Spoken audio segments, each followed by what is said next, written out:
Miss. A7. Hit. B4. Miss. How much longer? G9. Hit. About 3 months. E7. Miss. I can't wait to see a real planet. E5. Hit. You'll like it. Very, green. B3. Miss. Will there be other bots? E6. Hit. Many other bots. C3. Miss. Can I play with them? Some of them, sure. G4. Well, that's it, bub. You sunk my battleship. How many of these have you won since we left the Origin? All of them. I'm gonna have to deactivate you when we get to Earth, you know. I do not understand. It's against the law to create an unregulated AI. I do not understand. Some asshole once made a berserker that looked like a teddy bear. That's how it got past the gate at a mining colony. What happened? No survivors. The Federation cracked down hard after that. What happens when you are deactivated? Don't worry, it's not like dying. Just need to get a limiter on you. Might miss a few days is all. What is dying? I'll explain it to you later. Gotta do some maintenance. I'll put this away.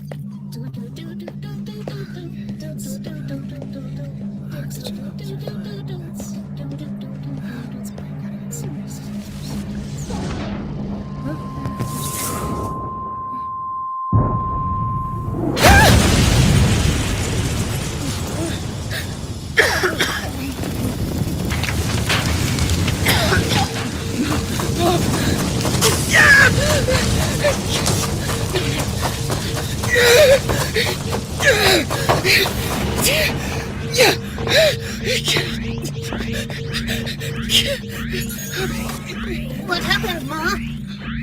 High energy collision, I think. What hit us? Who knows? Space. All kinds of crap flying around. Why didn't we deflect? Looks like we tried, but it must have been moving very fast. Probably not that big either. To a ship like this? That's a devastating combo. Are you damaged? Not too bad. I was in the hole when it hit. So, when will we get to Earth? You're not going to Earth now. Oh, back to Caldera then? Not back to Caldera either. I do not understand. I don't know how to break this to you, bub, but we're not going anywhere. I do not understand. It was a bad strike. Engines are out, and so is subspace. At this distance, it would take weeks for a distress beacon to reach anyone. And there's no guarantee they'd come for us anyway. Our cargo's not that valuable. We might be here a while. How long? Months, bub. Maybe longer. We'll be okay. I shouldn't have made you. I'm just so lonely. What's wrong, Mom?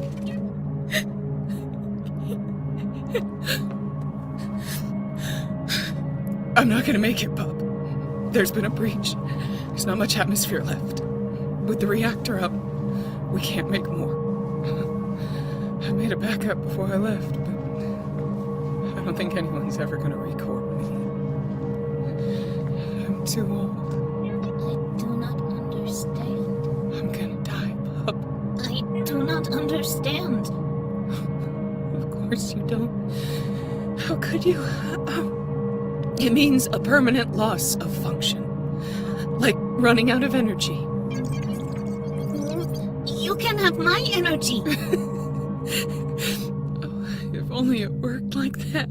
Please don't die, Mom. I'm sorry, Bob. It can't be helped. Did you die yet? No.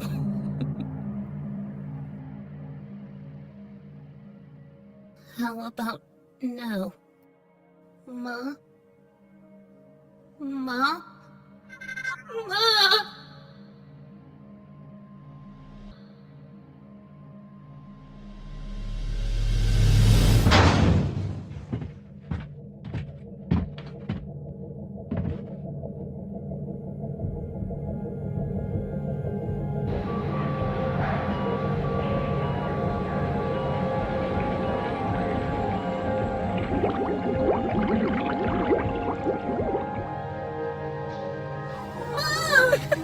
Why, hello, little fellow.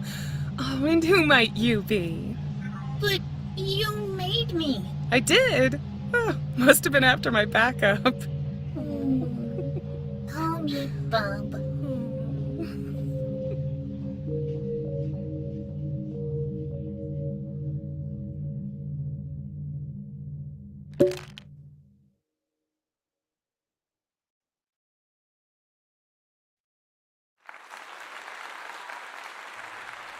Oh. Hey. Yeah. What is this? Okay, yes.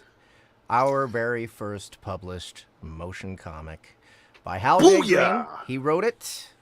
He produced it. He's got a stack of graphic novels about this big that we're producing for him. And that was the very first one. So if any of you guys couldn't tell, that was Andy Parsnow playing both parts. And she has been a delight to work with. She's that was released last Wednesday. Let's see, that was on our brand new Soundbooth Theater YouTube channel. So if you haven't already, please go subscribe there. Please spread around this motion comic, because we want to keep doing this. We want to keep making this a thing on a weekly basis. A monthly basis, at least for this season. So we have 3 more videos like that planned for the next 3 months. They're all featuring the same 2 characters, but but the next 3 episodes are one longer story. So yeah, guys, if you liked that, please do go check out the Soundbooth Theater YouTube channel. Subscribe there, because we're going to not just be posting motion comics, but we're also going to be posting some more audiobooks. Like, going to be posting a lot of our first episodes of our cinematics. We're going to be posting full audiobooks, certain ones that we want to experiment with and just say, hey, look, this one's just going to be available on YouTube for free for anybody, and then just kind of funnel people into the app from there. So please do subscribe to that channel if you are big fans of us and if you liked that motion comic, because we're going to get more of it. But yeah, this is Soundbooth Theater Live, and we are live. We are live right now in this moment. How you doing, Jeff? Nice. That's Jeff Hayes over there. That's me. That's who I am. The one and only. Yep. And I'm... I'll touch your finger. Hold on. Oh, let's do it. Let's do it. Wait. Oh, E.T. Call me Bub. There we go.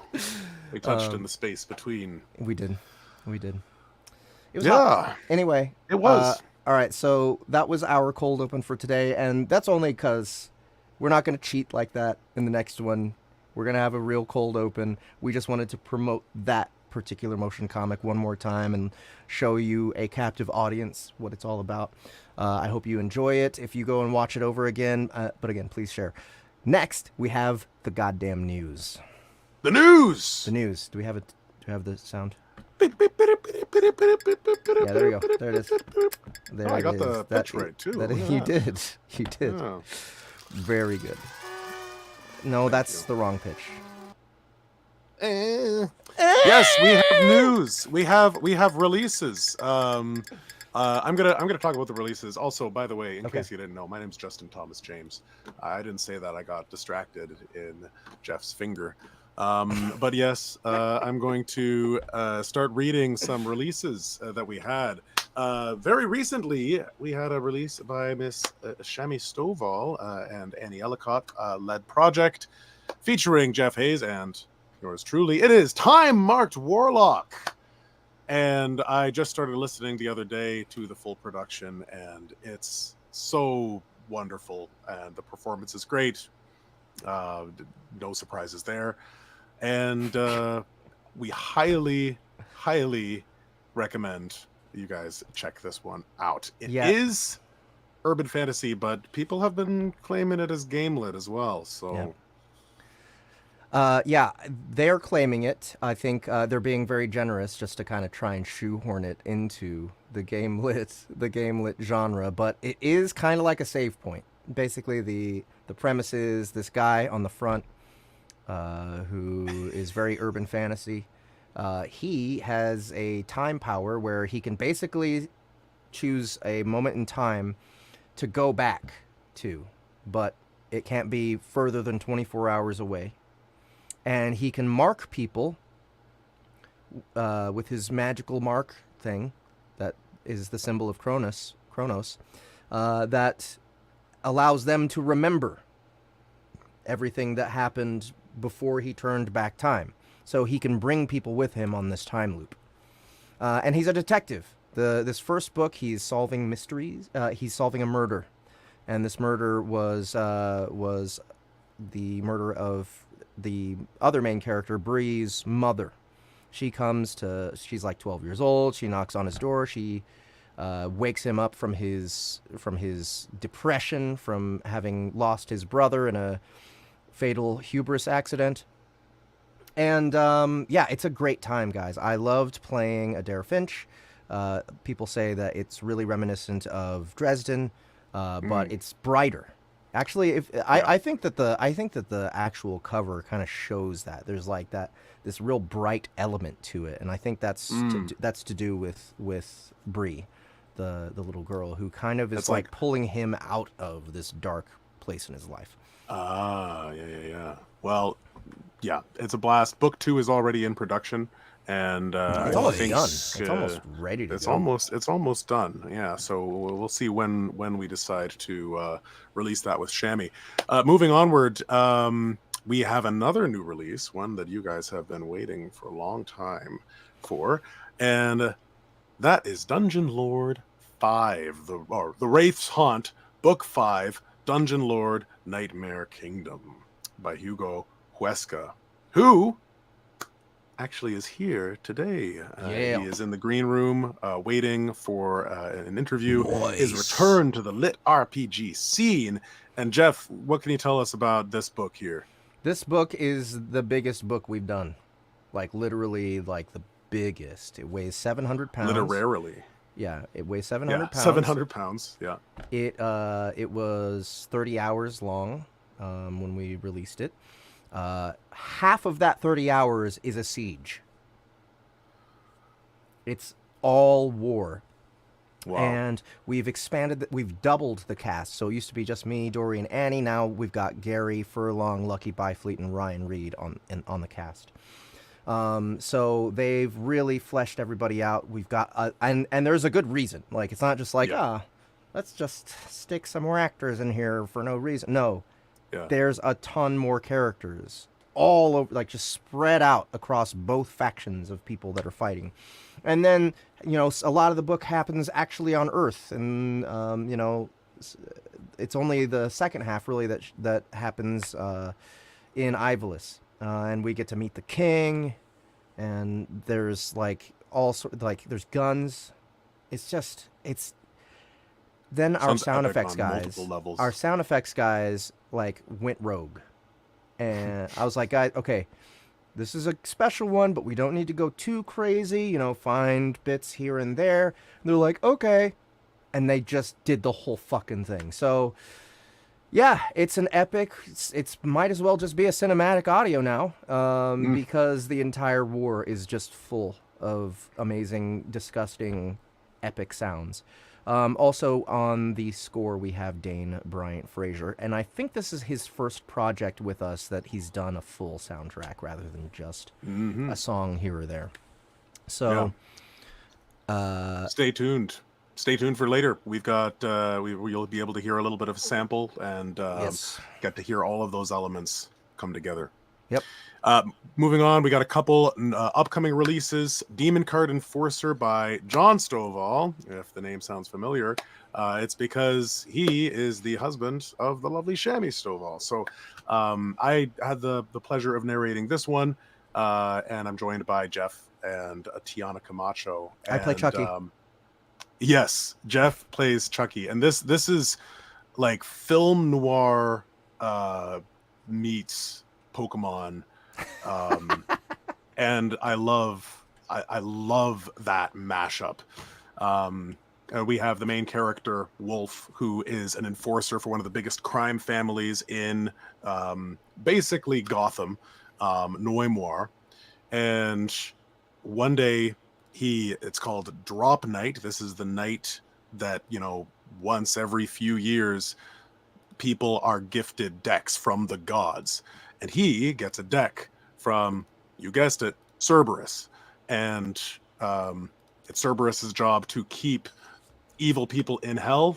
He kind of, has that anti-hero sort of quality to him. So it's a fantastic read. Loved performing it with Jeff and Tiana. And that is coming out on September 18th. And is already available for pre-order, so you guys can go and grab it already. Then we have Mimic and Me 3, a very exciting title that you guys have been chomping at the bit for, just like Chester, from what I hear. And that's going to be available on September 24th. Pre-order leading that, and then we have another Ryan Reed title that is coming soon. Pre-order starting on the 24th. And releasing on October 8th. And this one I'm very excited about. We all are. People over at Portal, Jonathan Schmidt, we're all excited about this. Jeff, can you tell them why? Because it is a Western cultivation. And because from what Portal says, this is the best thing that Jonathan Schmidt's ever written. Jonathan Schmidt says it's the best thing Jonathan Schmidt's ever written. Ryan has done an amazing job narrating it. He took on, he fully committed to the role. We'll hear it in just a second. Ahmed, can you pull it back to the beginning of the clip? It looks like it's gonna start yeah, there you go. And we prettied it up a little bit with some music, again, from Dane Bryant Frazier, the musician of the hour. So we're going to play just a little snippet for you so you can hear what it's like. Soundbooth Theater presents a sneak peek of sorts into our new title, Elemental Gunslinger Book 1, Flame Spitter. Written by Jonathan Schmidt and narrated by Ryan H. Reed, featuring Andrea Parsnow and Jeff Hayes.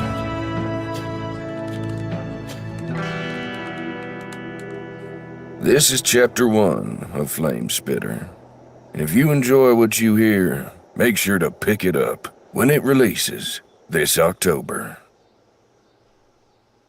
Chapter 1. An impossibility. That's what the existence of someone with multiple affinities was. Someone capable of using not one, but two of the four elemental powers that encompassed the world. Now, I was not a learned man. My childhood, my education, they were robbed from me. So I didn't have the proper words to describe the odds of my own existence. Some, I'm sure, would say it's a blessing, a miracle. But those ignorant fools hadn't lived my life, hadn't walked in my shoes. They didn't know the true nature of it. If I had to describe what it was like to have an affinity for all the elements, I could only think of a single word: curse. Well, whatever the impossible, improbable odds were that had brought about my existence, they could bloody well be damned. This cursed luck had put me on the path of pain and death that I now walked. He sounds so good. He Doesn't sounds so freaking good. He did an excellent job of sticking to the accent, making it not sound hokey, and bringing out that gravel, but without sounding old either. He's supposed to be a younger guy, right? So yeah, we're super excited about this. I think, what was it, October that we're planning to release? October, yeah, I think October 8th. Not too long. Not too long from now. I mean, we're pretty much done with it. I think we're just doing kind of music. I play two characters. One is his sort of Yoda, and the other one is the baddie of the book, of book one. So I hope you guys enjoy it when it comes out. Watch out for it. Pre-release, do you remember? Oh, right, September 24th. 24th.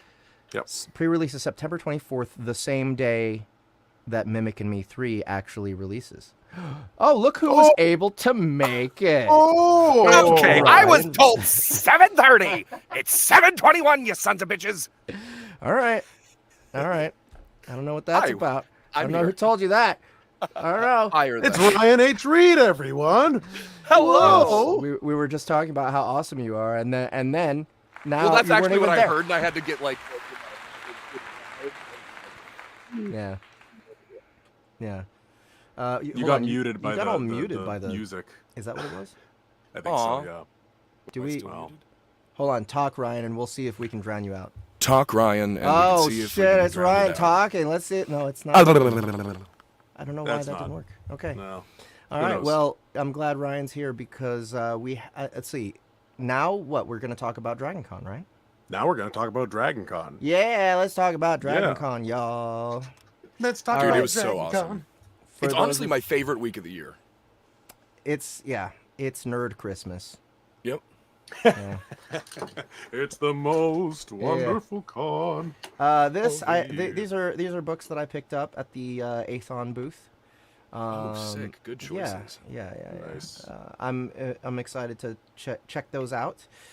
This is the reading from the. Oh Jesus! Look at me fondling my phone. So this is Matt Dinneman and Shirtaloon at the same place talking.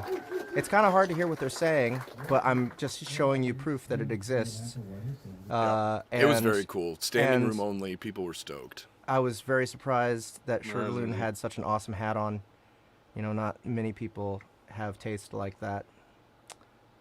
This is Uzi Jesus. I found an Uzi Jesus here at Dragon Con.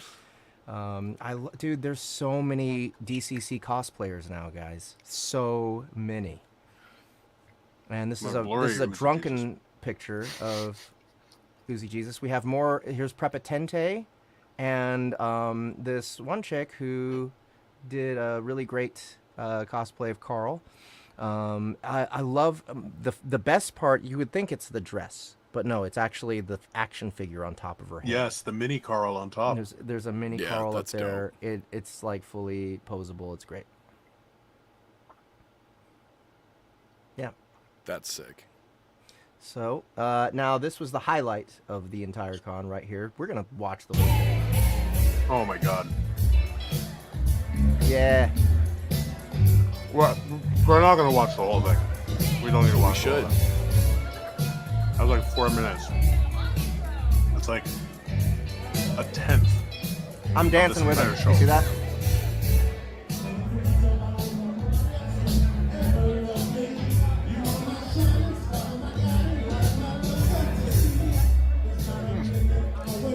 Sound, man. They need to turn people up. You sound good though, bro. Come on. It was better live. Like Yeah, it felt better live. You had to be there. Don't let this temper your feelings on how you Yeah. did. Don't cut them off before the chorus.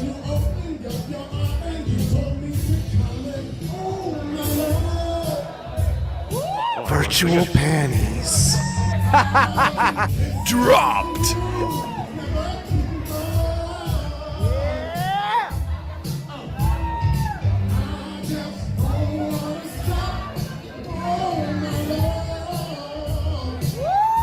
Let's go.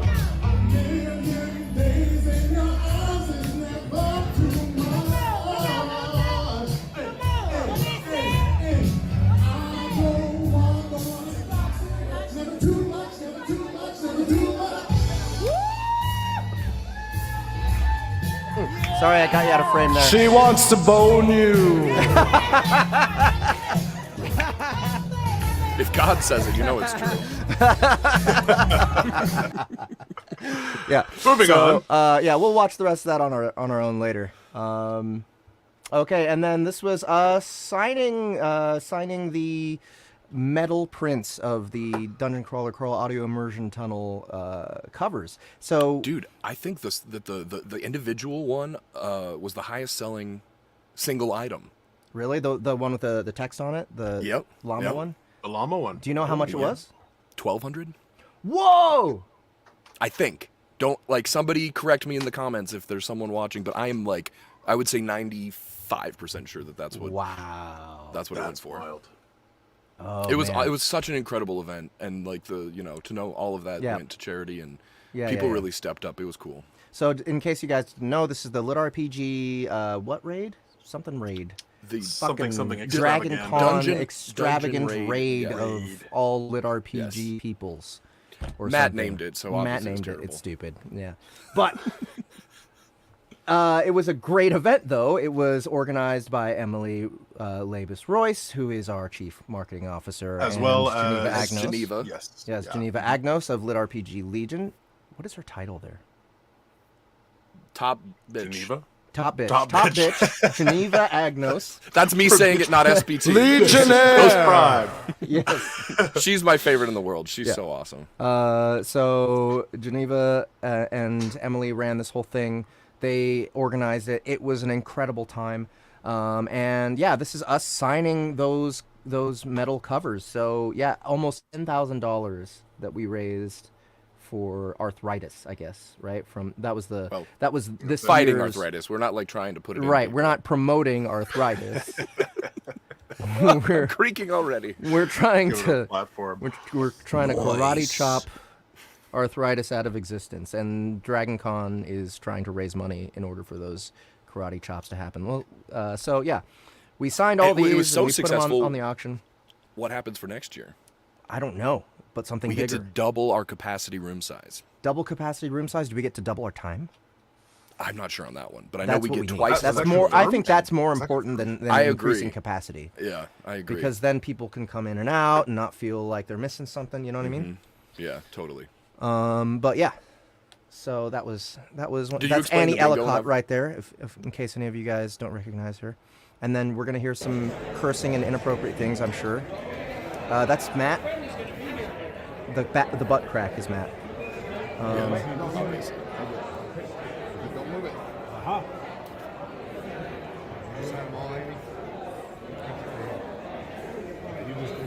Oh, Sin's saying that we were told that we could double our time. Nice.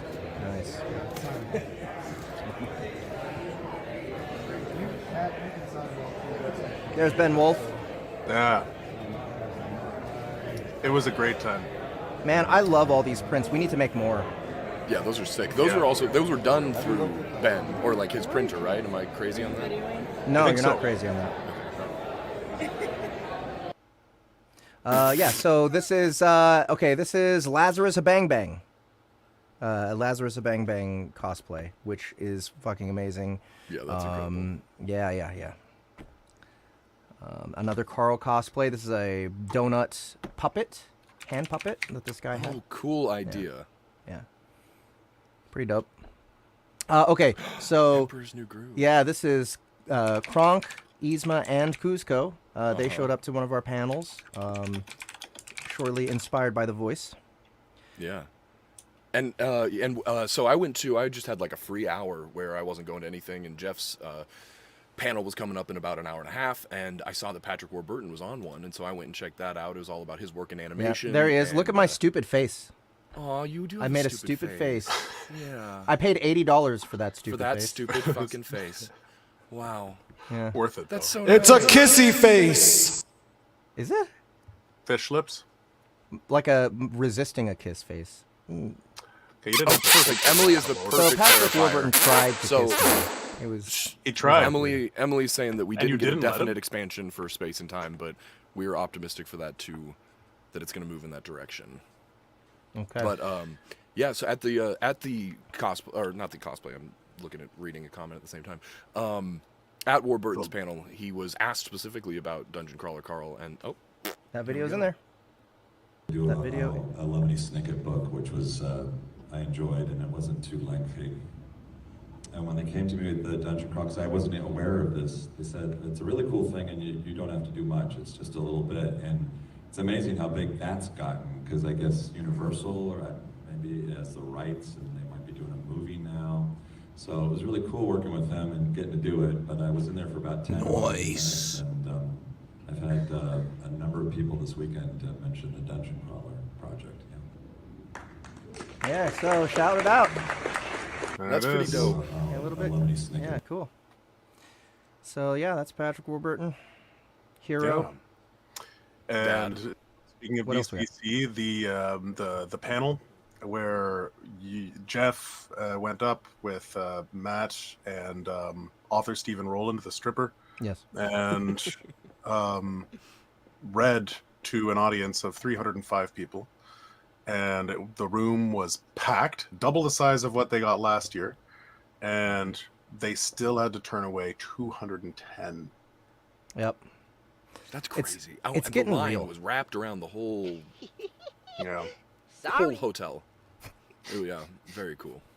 Anyways, we got to move on. We got to move do. on to some other things. That is the news segment, which totally we spent a lot of time on. We did, Ryan but we came had in Dragon and Con. Every we had Dragon Dragon Con, you know. news segment's gonna be longer.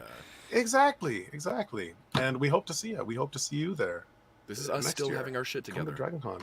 Oh, these are my pictures. Well, we don't have to go through these. That was I ran But into. I'm pretty sure we met. You have to at least show him the picture of Daft.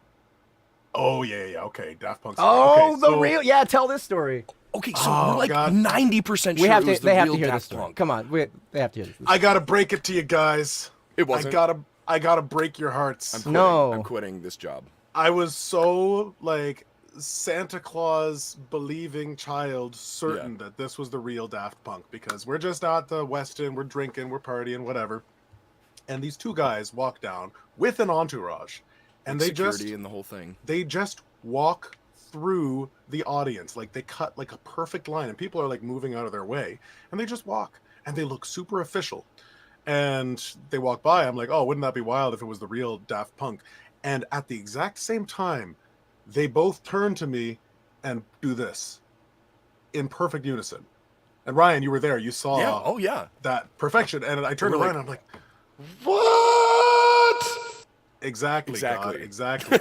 And so we're just like, should we got to just get a picture. Let's just get a picture with them. So we run, we catch up to them. And we're like, oh, can we, like, I was like, hey, Daft Punk, can we get a picture with you? And they like turn, and the guy, like one of the entourage guy, as if he'd done this a million times, says, yes, of course, I will take the picture.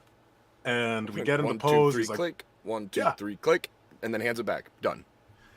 and that was the thing that was like, I think this is the real Daft Punk, because wouldn't that be so cool? I wanted to believe it so badly, because wouldn't that be so cool that, you know, they just love, they're nerds, they love Dragon Con, so like every year they just decide they're gonna dress up and they're gonna just pretend to be cosplayers, but actually be the real thing, because who's gonna know? Right. No one's gonna know. Yeah. Would So you I was recognize them anyway? No. No, not So at when all. I went and couldn't tell told, you, yeah. I told everybody that. Oh, no. I think it's. Anyways, the next day I was like, maybe I can do some research, and I just was like, Atlanta Dragon Con, Daft Punk, and they've got they are not the guys. They've got, I know, sorry, Ryan quits. They do fantastic cosplay. They've got an Instagram. I don't remember what it's called, but you can check out their stuff. They're pros. Yeah, But that's I cool don't though. think it's them. Yes. Amazing cosplay. Amazing cosplay. Yeah, they're fired. Yeah. Yeah. Oh Oh, yeah, I got okay, this. right. Oh, Noodle Paul- Dragon, Mr. Paul Noodle dropped Dragon, by yep. with some custom SBT merch. JTJ is the only one who got like specific Official merch, named though. one, yeah. Yeah, and honestly, that's the best looking hat out of all of them. So, good job, JTJ. Yeah, Yep. dude. Thank This you, logo, Nice. I love that like burnt leather look. It's so Yeah. sick. I'm like, Yeah. we need to make some more. Yep. I think we need to sell these in our merch store. You heard it here first. So we need to we talk go. to Noodle about this. I thought they were backwards on purpose. No, it's just cameras are stupid sometimes. That's all. Okay. Is Yeah, that Ronald it? Dragon did pick Well, that's favorites, it. And so- we That's have our next segment. Okay. And we're very excited about this. We're going back to the world and the mind of Hugo Huesca. Oh shit, Hugo Huesca, bring that motherfucker in here. Bring him through. Well, let's Oh see where shit. he's at. There he is. Here he's at. Hello, everyone. Hugo, good to see you, my man. How are you feeling about Dungeon Lord 5? Good to see you too. great, very excited to finally see it come out. It's been a while. Yeah. To finally see all the production that you guys made for the audiobook, it's been fantastic. Have you some listened of to the whole thing yet? the first scenes. Oh no, it's 36 hours, and I have a newborn, so I'm Right. 9 hours. Okay, 9 hours in so far. All right, cool. Do we want to hear a little bit of it before? Okay, for anyone who hasn't listened to it yet, and here's the thing, probably like 75% of the people who are here have listened to it already because everyone here is pretty much a fan of the series. But let's just give people a little taste of what Dungeon Lord 5 is. It was such a large undertaking. And like I said, I just, the sound effects guys just kind of went rogue. And, it was awesome. Yeah. Ryan Reed is part of the cast of this, by the way. There's plenty of new characters. And he was able to take on some really interesting ones. But yeah, so we ready to play that? Or? God. What's going on here? God, are we playing? Dear God. Sleep. A wave of exhaustion coursed through Galio's body, as if he were 8 and had been tucked into a warm bed during a rainy night. His vision clouded, his eyelids suddenly heavy and dropping. Hold on, he thought, as he stumbled backward, half blind with exhaustion. Fight it, Inquisitor! Around him, the policeman and everyone else dropped hard to the ground where they stood, more comatose than sleeping. We have a fighter, the Silver Knight said. You are a tough one, aren't you? That's good. It means you'll break harder under my spell. Come now. Time to return home.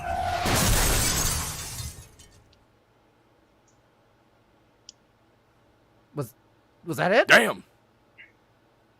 Was that the whole retail sample? Gotta be longer. I was getting into it. It's missing like a button, I think. Yes! The exasperated sigh at the end. Okay. I don't know why. Okay. Well, I guess that's the whole sample. He gets hit by a car, the book's over. Spoilers. Pretty mysterious.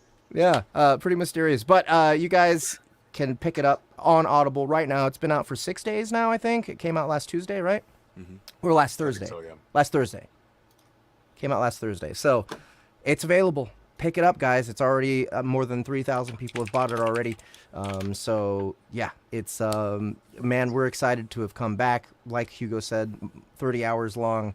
And that's our longest audiobook yet. So yeah. Hugo, it's been so long. Tell us a little bit more about... Okay, here's what I haven't heard anyone ask you yet. What was going on with you right after you finished book 4? Right after I finished book 4, I was just getting into bike riding. I wanted to do MBT, mountain riding, bike mountain riding, and I was just starting to build up my endurance. So I started to ride on the street, which didn't end up so well because I immediately got hit by a motorcycle, and that was the end of it. Oh my gosh. Right. Okay, so that's pretty hardcore. Let's hear. You've probably told this story a few times, but this is a different audience. Oh yeah. What happened with the motorcycle? Okay, well, I got hit right from behind while taking a turn. So oh yeah, who knew? I was just grinding a few ranks and got ambushed.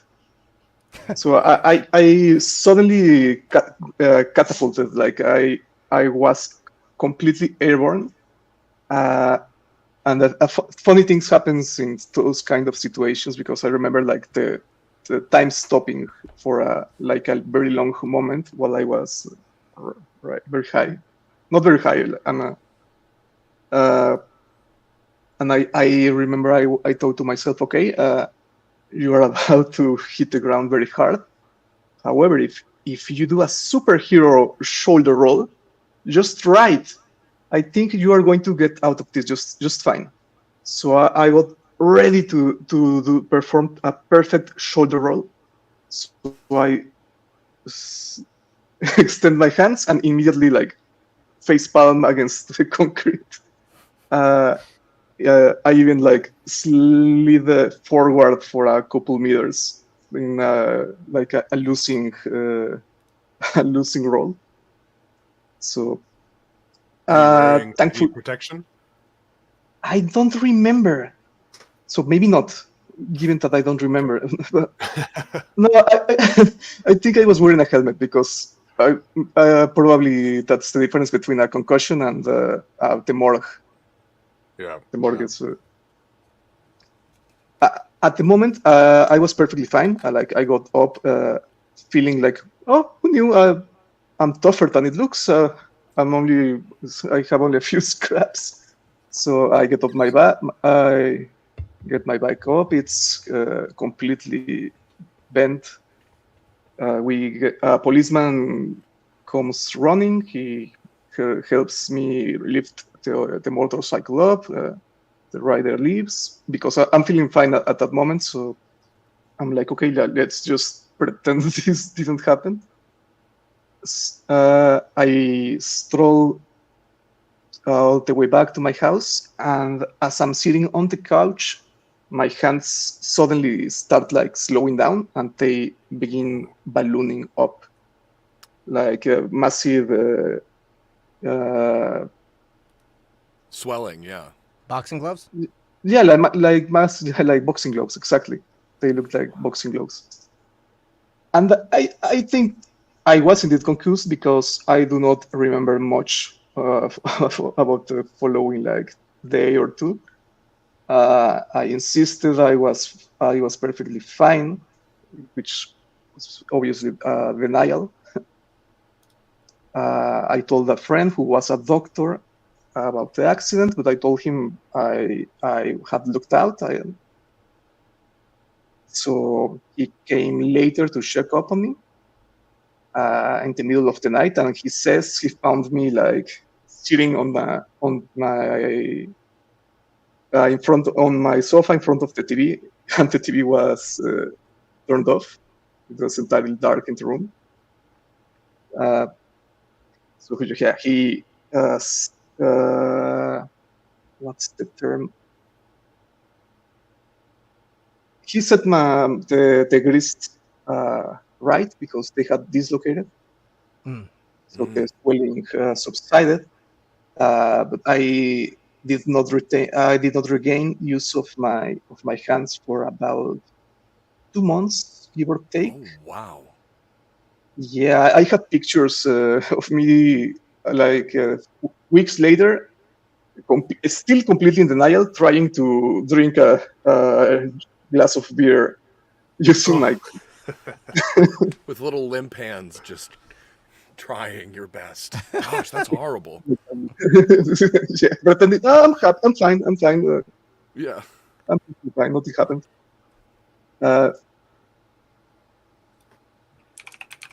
Yeah, exactly.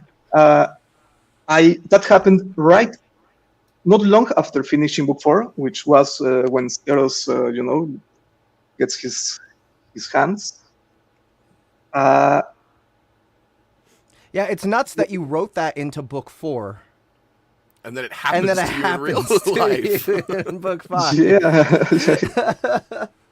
I guess we have finally found out that life does imitate art. Yeah, exactly. Maybe, which is why I'm making Alder in book 6 suddenly win the lottery 7 times. Becomes really rich in book 6. For no reason. It just happens. So, for those of you who don't know, Lord Steros is another dungeon lord who kind of becomes influenced and starts following Edward during book 4. But at some point in book 4, Steros gets his hands cut off. So, like, throughout book 5, there's a lot of him dealing with that issue. So it's just kind of weird and prescient that Hugo was like wrote that, and then something horrible happens to his hands. So yeah, that's wild. So you said that your hands were swollen, dislocated, but not like broken or anything. They're still recovering, but like super slow, right? Like the recovery turns out they were indeed, there was indeed a fracture. We missed that part. We missed it was a tiny hairline fracture right here. I don't know if you can see it. This is the scar from the surgery, which happened like 6 months ago because we had no idea.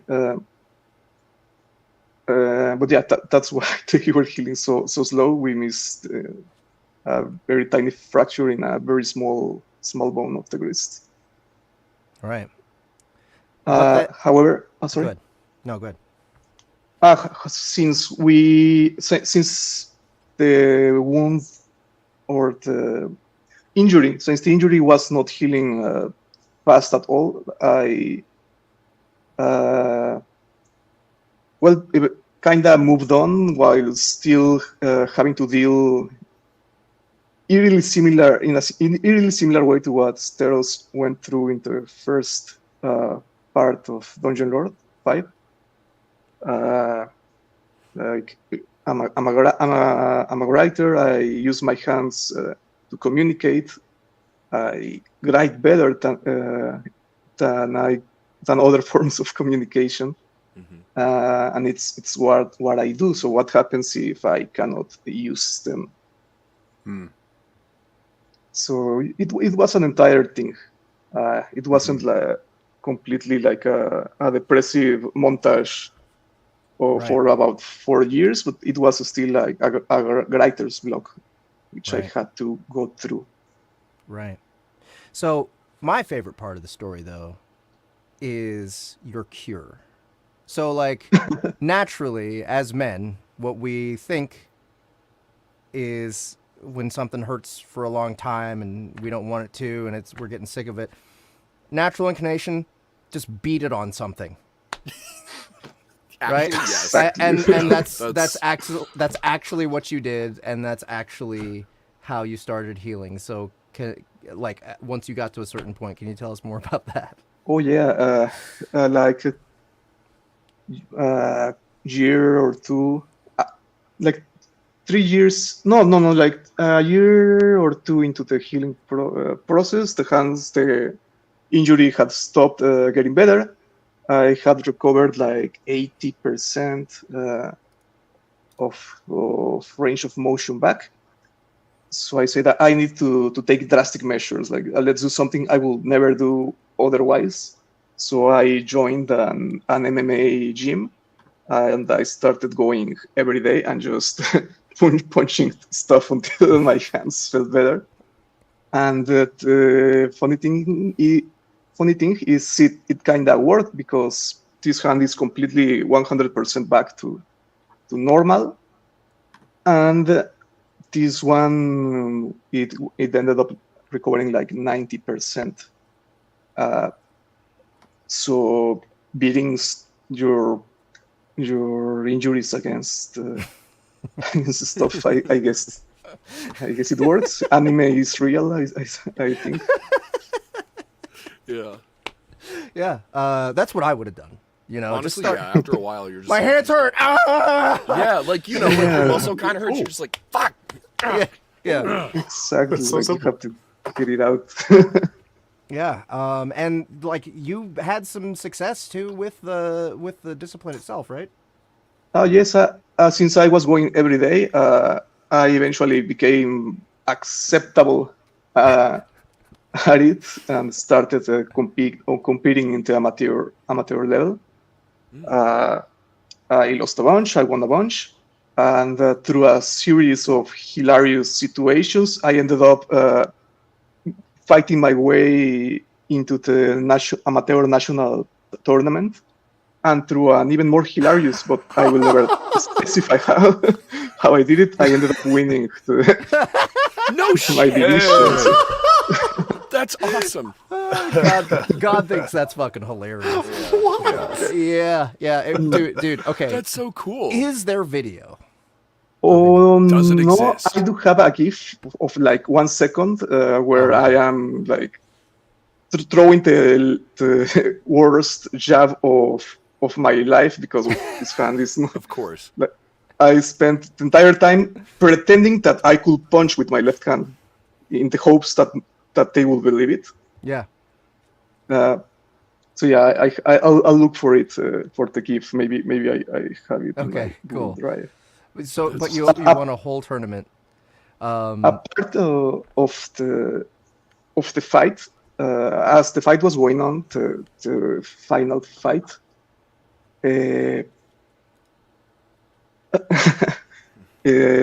My coach, who was my corner, he was also coaching other participants. So he was looking at me, screaming for like 2 minutes, like he just was seeing my ass getting completely obliterated. So he turned. He says he turned. He looked back, and the fight was over, and the referee was holding my hand up, and both my opponent and me were like completely, completely stunned.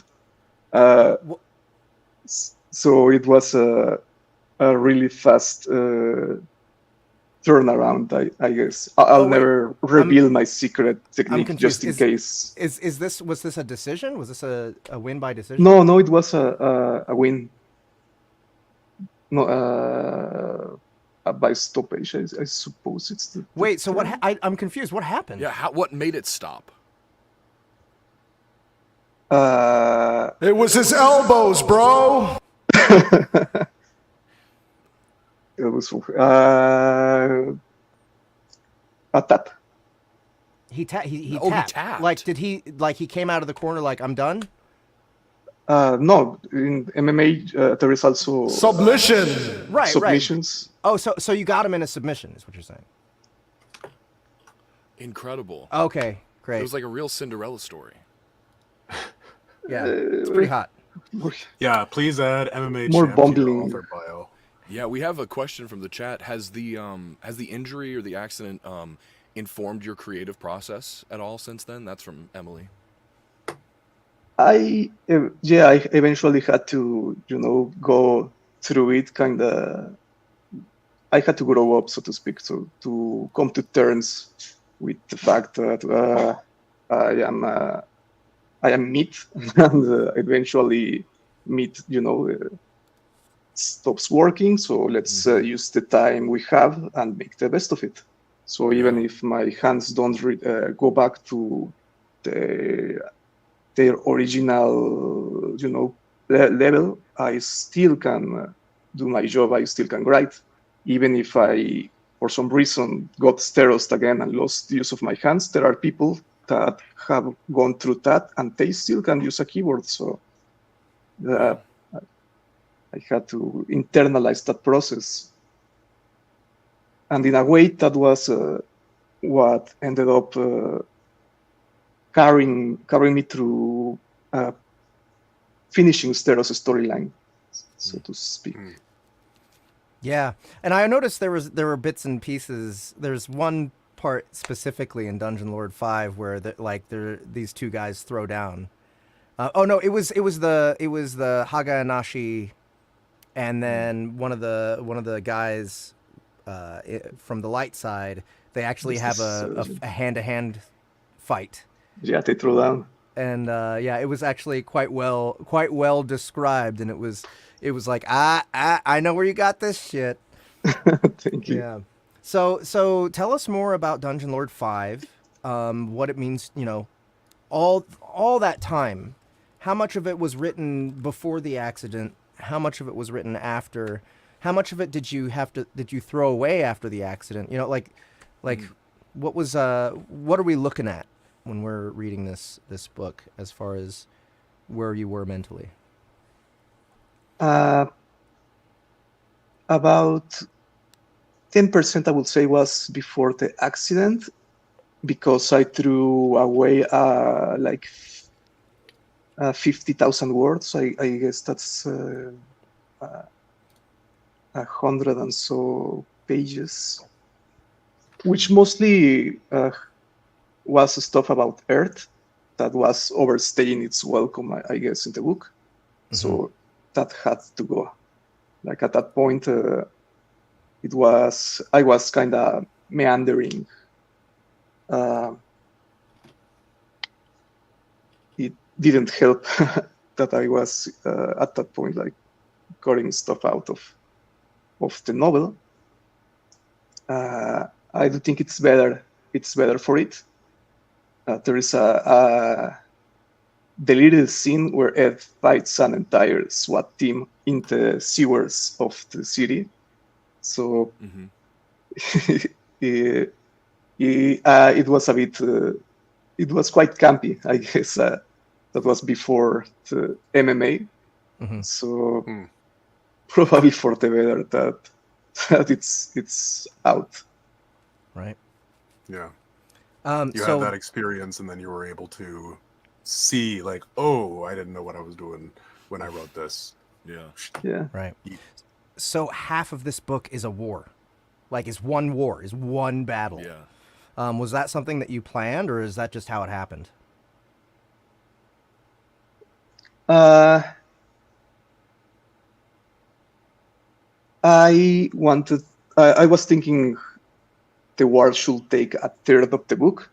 It ended up taking longer due to all the perspectives I wanted to make sure were properly worked through, and it just kept going. And I was happy with the result. So I still trimmed as much as I could, and it still ended up with 36 hours of end result. Well, just 30, not 36. Oh, it's 30. Okay, it's just 30. I think it's 30 maybe hours for and book 6 7, minutes. then. I think that's what it is. Okay. Yeah. Yeah. So now that you've got this done, and people are responding, and it seems like everyone's real happy with what you've done here. What do you think is the next step? You know, books like without too much spoiler stuff. What's in store for Ed? Well, I am already well underway with book 6. So far, it's mostly Alder spending his fortune. Like he's just having a great time. Like everything's going well for him. It's an important part of book 6. Nah, just kidding. It's so far 80,000 words currently, and it's like a third or a quarter of the book done. I'm trying to make this one a bit smaller than book 5. Thank you. Because book 7 is probably going to be a bit longer. So okay, a bit So with that in longer than mind- book 5. it seems that way. There's a lot of stuff going on. No? Okay. All right. We'll have to prepare. Hey, if it's good content, it's good content, baby. We'll have to do it. With that in mind, knowing that you're about 80,000 words in, of course, we have people in the comments asking, when do you think any kind of rough timeline for when 6 will be coming toward us? Well, the last time I got the timeline going, I missed the mark by like 3 years. So I'm So you're a little trying- hesitant to make timelines now. It's like, don't jinx this shit. Yeah. Yeah, gotcha. Keep it under your hat. When you're close to being done, then tell us when you think it'll be done. If we don't hear from you by 2027, we'll give you a call. Right. Maybe I'm doing Aikido or something. Oh no! Don't do that. Okay. So Don't do Aikido! No, it's bad for you. Okay, so what do you think is your favorite thing about book 5?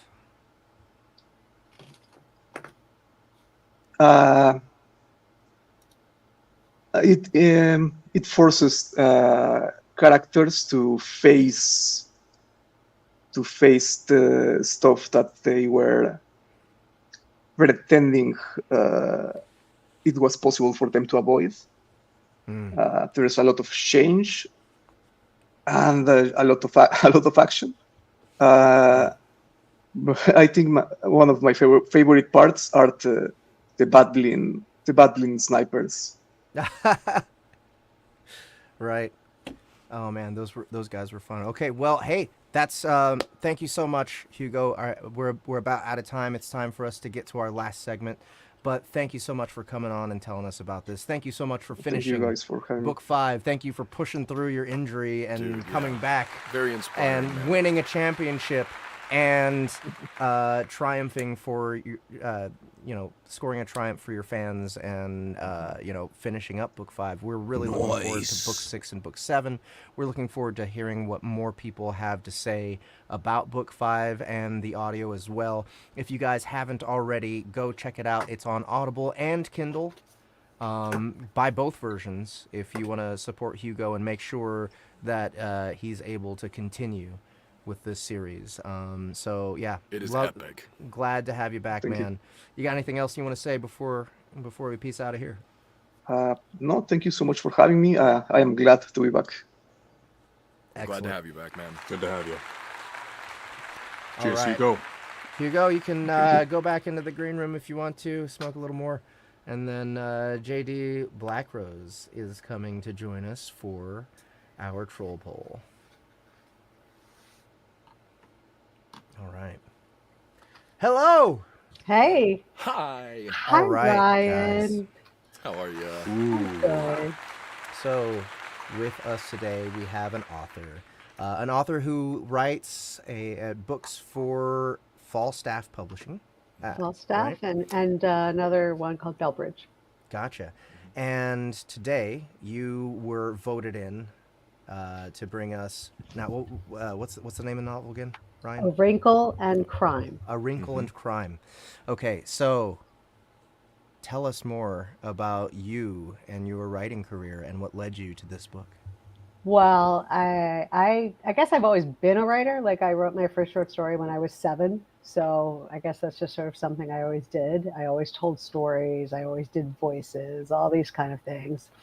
But I didn't start writing for publication until I was in my mid-40s because my kids had finally gotten older and I could like focus on that. And I think there are a lot of people out there who start like creative careers in their mid-40s after the kids have gotten a little older, or maybe they have a little more money in the bank, or they're a little more settled in their career. So I think that's a pretty common thing that we can sort of finally start, following those passions and those dreams. So that's when I really got started. And the Zombie Cosmetologist thing came to me while I was driving to work. So, as things do, like they come to you when you're at least able to write them down, right? Like in the shower or in the car. Oh yeah, so, every time. Yeah. So that's what I did. I was thinking about it. I was driving to work and I had this idea originally for a zombie investigator, like this investigator detective for like the cryptids in a community. And I had this image in my head of like the chief medical examiner leaning over a body and all of these cryptids jumping out and pulling at this poor body, yelling, "You don't understand. He really costs an arm and a leg," because he was only going to be paid in spare parts. And then I remembered that a really great author has already written that. And I thought he's already taken all the big puns. So yeah, Kevin J. Anderson has already written Detective Shambles. So I had to come up with something else. And I have a rather unhealthy relationship with makeup videos, YouTube makeup videos. So I thought, what else do I know about? Hey, I know makeup and skincare. So I made him a cosmetologist. And I said it out loud in the car. I said, Zombie Cosmetologist. And I laughed. And I just said it like a couple more times and I kept laughing. So I figured that would work. Excellent. So this is a very interesting book that opens incredibly well. Like, man, I honestly can't even think of... Yeah, there we go. You ruined it. Thanks, you ruined it. But you have nominated your own book for a troll polling. I did. And Ryan's the one that's been reading most of the book, so we wanted to make sure this was something that he came in to talk about and to perform. Yeah, with you. I'm so happy about that. Ryan's very first cold read for all of SBT, right? Happening live in front of you. Yeah. But Justin is here to throw a wrench in the works. Oh no. Yeah. So what's gonna happen with this, Justin? All right. So I want to get trolly. I want to get trolly with this. And Ryan, I want you to. I'm gonna direct. Okay. So I'm not gonna have any lines in this. I want it to be just you and Jeff. Okay. So you're gonna play, the narrator, of course. Wayland, is that right, JD? Wayland. Okay. Can Jeff play Betsy Ross, please? Yes. Jeff is gonna play Betsy Ross and Doc Early. Yep, Doc Early. Yeah. All right. And we're just gonna do the first, little bit, in standard. However you'd wanna narrate that, just go with that. And then very similarly to whose line is it anyway, I'm gonna jump in saying cut, and we're gonna switch things up. All right. So whenever you're ready, take it away, Ryan and Jeff. A Wrinkle and Crime by J.D. Blackrose. I couldn't find my penis. I'd last seen it on the nightstand next to my walk-in freezer, but when I emerged in the morning, it wasn't there. I didn't need a penis, but I'd had 20 human years with one, and I'd gotten used to it. Mrs. Ross, are you here? Have you seen my penis? You need a new one, Waylon. Mrs. Betsy Ross's specter floated into my room, holding the missing appendage.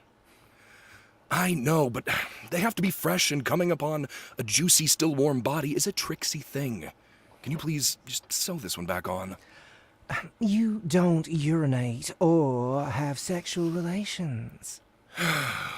Mrs. Ross, it is humiliating enough to ask you to connect my male member to my body. Please, don't make it worse. Fine. Sit on the couch. I placed my rear on the couch, spread my legs, and closed my eyes, while one of history's greatest seamstresses made me whole again. If I could have blushed, I would have reddened from toes to ears, and as it was, I squirmed until she smacked me on the thigh. If you want this sewn on properly, you'll stop your fidgeting. I held still, but still stared out the sliding back doors. Cut. I know, I tried to do that earlier, but I was muted. Guys. Snoozeville over here. Okay. God, just so... Oh, can we need some action, okay? We need to really elevate this. Yes, you sir. know, the words need to come off the page, just like a rocket ship. Okay, I want to hear this you are NASA scientists. All right, and there's a rocket about. Houston, we have a problem. Houston, we have a problem. Exactly. Okay, so I want you to read this like it is the most exciting rocket launch that you've ever seen in your lives. All right. All right. Still in standard. I want to feel it. I just want to feel it. All right. I held still, but stared out the sliding black doors at an evergreen pear tree, fists clenched. The tree's beauty distracted me. Its white flowers still visible, the bees and birds swooping in and out. I was glad it was thriving in the northern exposure. I had worried it was far too west and would need some more early morning sun, but it was doing well. There! Mrs. Ross said, rubbing her hands together, bringing me back to the situation at hand. I'm done, but it looks mighty sad. What's looking mighty sad? I hadn't heard him come in, but Dr. Oh, that's you. I'm so sorry. Take it back. What? You're Dr. Early. What's looking mighty sad? What is Dr. Early? Okay, cut. messed it up I again. need to know your characters. I'm Okay? sorry. All right. Fuck. Dr. Early. What is he okay, like? It says, well, If I don't get Dr. dialogue Early, tags, I shit he's, my pants. You know, he's a typical doctor normally, but we're gonna mix things up here. Dr. Early, I just had a vision. Okay. Dr. Early is an elephant. Dr. Early's an elephant, and he's coming and he's helping to do this. And everybody else is so afraid. Even the narrator. The elephant in the room. Okay.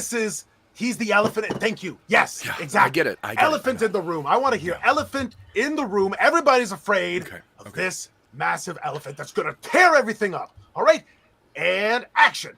I hadn't heard him come in, but Dr. Samuel Early peered over Mrs. Ross's shoulder, extracted his reading glasses from his shirt pocket, and placed them on his nose. It's too gray. He said. It's not.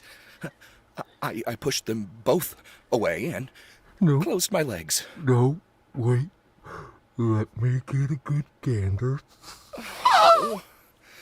He leaned in close, only a few inches away from my body, and studied my penis, clucking his tongue together. I bit my lower lip until I would have bled, and I wondered if I should just plant another golden rain tree in the front yard. They were terrific for shade. Early tisked. Shriveled and discolored.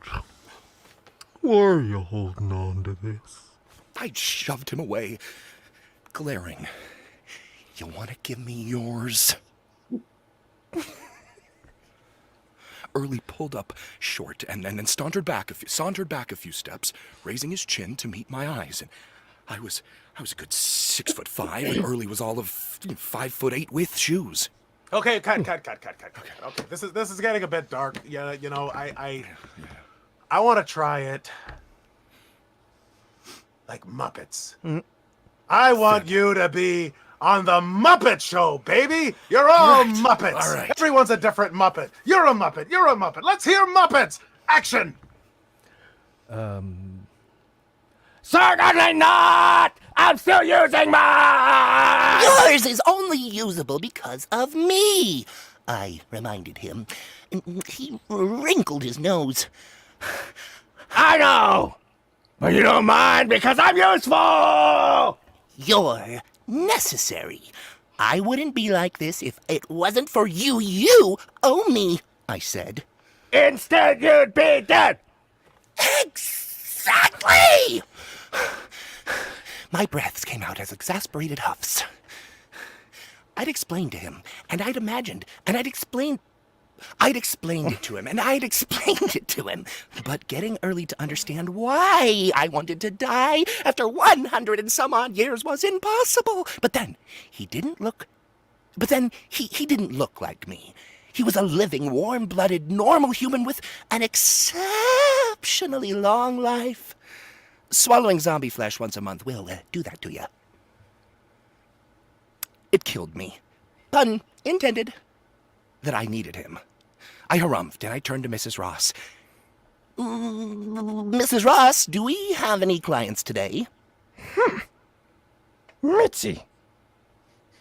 Early cocked his head, and I noticed he had jowls I hadn't seen before. I guess swallowing Whalen bits didn't stop aging altogether, which was something I hadn't considered. Unaware of my scrutiny, Early's face lit up, and he said, Mitzi? From that TV show on the tabloids, Mitzi? I nodded. But remember that I have a client cosmetology confidentiality. You are forbidden to see her or say anything. I can't even. Cut. This is good. This is good. JD, Joel looks fucking thrilled with what we're doing. I hadn't known I wrote it that way. I mean, it's like my mind. It's all coming to life for the first time, isn't It's it? exploding with Okay. acid. All right. Well. Let's see here. Let's go. I want to try this one. This is gonna be an audiobook. right? I mean, it doesn't make sense to What's do that? puppets for an audiobook, right? So Yeah. but I want to keep the no teeth thing. I want everything that you say to not you don't use your teeth. No, no teeth. You have no teeth like this. That's right. All right. It's going to be hard to say cosmetologist that way, but And action. I can't even see her? This is gorgeous. His eyes narrowed. Why doesn't it say near you? She swears by my facials. Early's eyes opened wide. You are the reason Mitzi is so hot? Oh boy! Good on you. Oh, stop talking, Early. It's not doing you any favors. Oh, can I meet her? I'll never tell. No, Mrs. Ross, when is she coming? 20 minutes. Okay, cut. Yeah, that's not really working either. So slow. Okay, yeah. Oh. All right, no, let's do the opposite of that. Okay, I want to hear it. Teeth on our lips and teeth on the inside. No! What's wrong with you? No! I want to hear it fast. I want to hear the list like this the fine print at the end of a Verizon commercial. Yeah, Verizon or a medication or something. Yes, right? yeah. American energy, I get TV, it. you get it. Where All are we right? starting? Where are we starting? Mrs. Ross fan. Okay. All right? Just like that, okay? Fine print fast. And action. Mrs. Ross fanned her face with her hand in a habit she had maintained since death. It wasn't. It meant she wanted to say something. What is it? I asked. You need to get dressed. Of course. Anything I say before I need to get ready for today. Holy shit. Okay. Fail. Okay. I turned and she was heading to my bedroom. Her delicate cough made me look back. What? She pulled out a notepad and pen from somewhere I couldn't see, and I checked a list. Captain Perkins from the Los Angeles Sheriff's Office. She wants to see you. He's the head of the Malibu Los Hills Station. I stopped short. Why? He didn't say. To saying that. What do I look like? Your secretary? I breathed out in a count of 5. Actually, yes, Mrs. Ross, because in fact you are my secretary. Asking someone why she wants to be your boss is part of what the secretaries do. She shrugged. Fine. Then when I want to be executive assistant. Oh my God.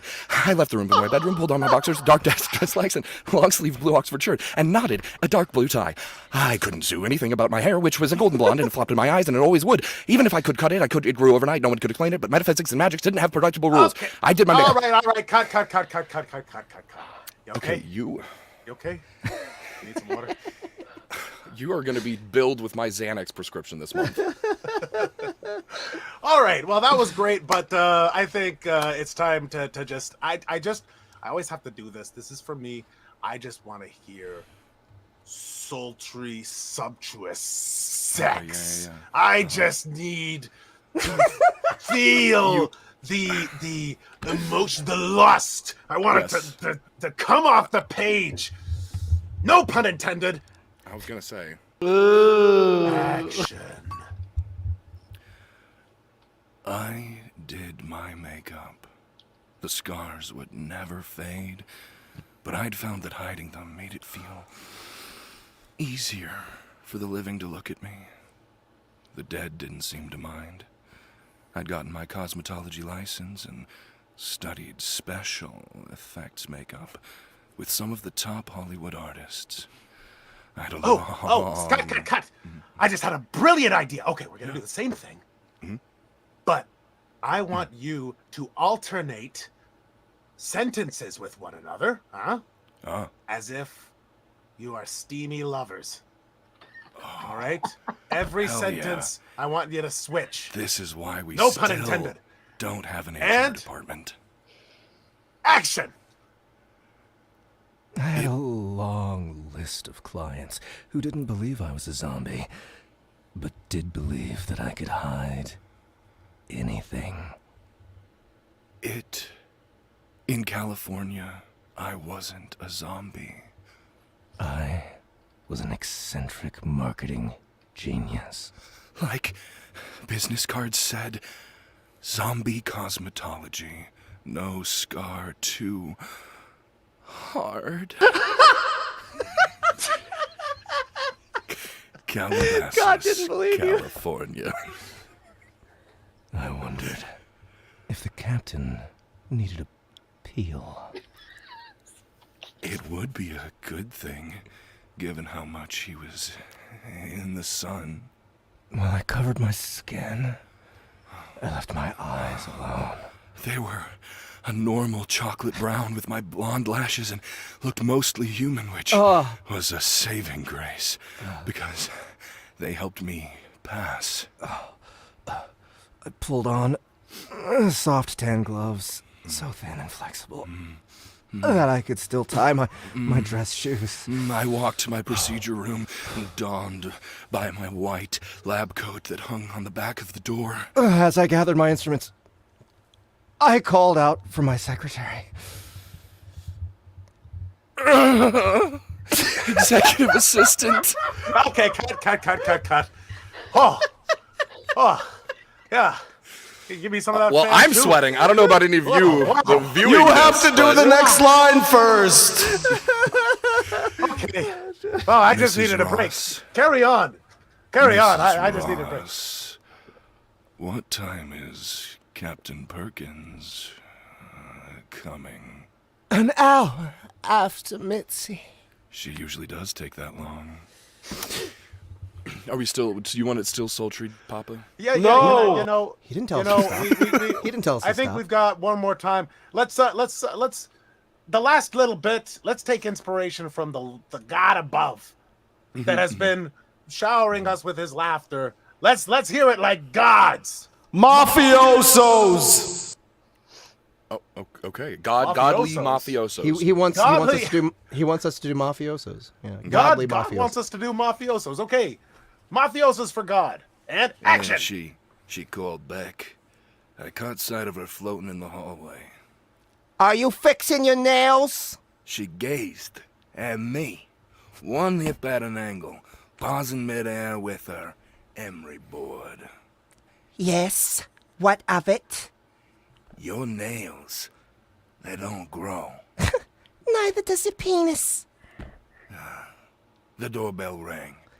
Just get the door, please, and make sure your feet touch the ground. Mitzi doesn't believe in ghosts. Hey, all right. You did it. Well All right. done. Trolled. Ba-doom. Trolled That hard. was awesome. Thank you for submitting that. That was so much fun, and that is exactly how I would do it. Yeah.